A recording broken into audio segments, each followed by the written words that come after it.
Now, the TUC last week unanimously carried a resolution to coordinate strikes, have a national demonstration in London, and we should start having TUC days of action. What we've got to do now is turn the resolution into some form of activity.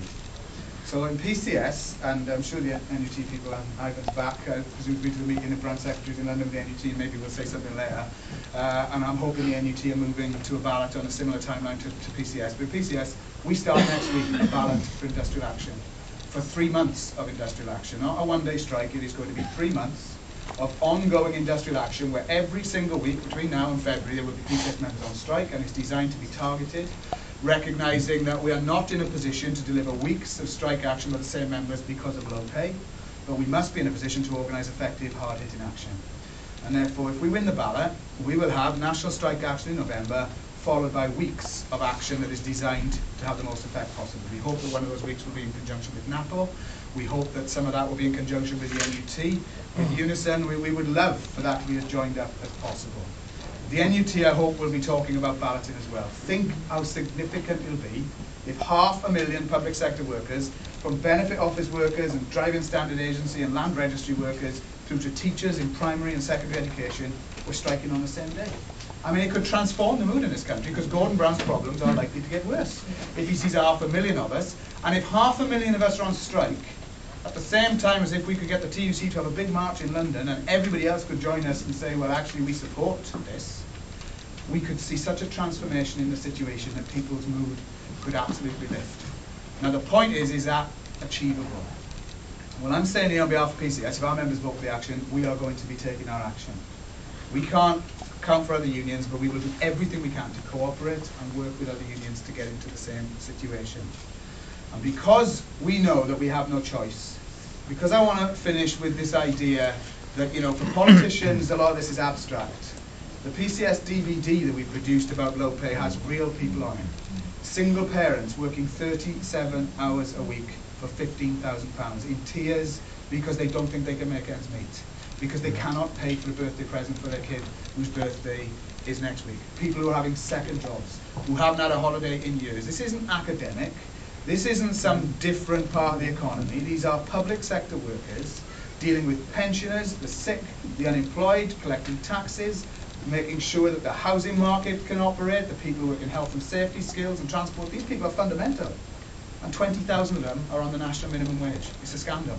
And those people are told, well, inflation may be rising, but you've got to help us tighten your belt. And therefore we want you to have pay cuts. And so it is outrageous, and we should remember that we should get angry about it. And my point is, and what links the thread, is that if we're successful on challenging the public sector pay policy, I think we can be successful in challenging everything else we've heard tonight. Because once people realise that the Tories are going to be probably worse, going to be at least as bad, but they recognise that this government has been turned over on a policy like pay, I think people will get a bit of a scent for it. And they start saying, well, why are we having private prisons and privatising probation and doing what Jeremy's talked about in broadcasting? And people may decide the time has come to challenge it.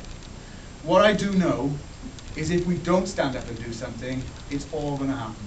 We will all have below inflation pay, the privatisations will continue, the Tories will probably win the election, and we will have missed, in my view, an absolute golden opportunity.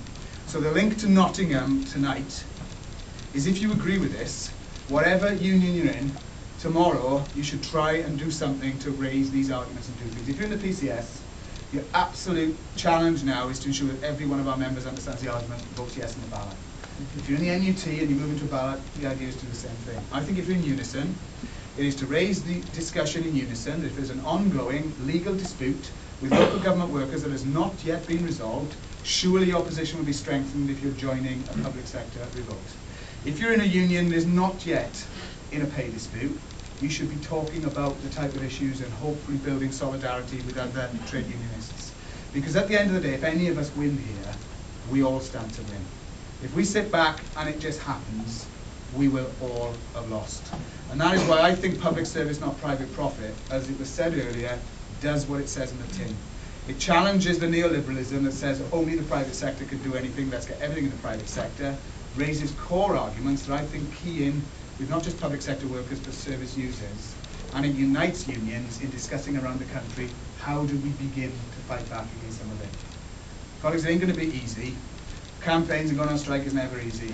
But in the old saying, you know, I think we should remember that if we fight, we can't be guaranteed to win, but if we don't fight, we will lose every time.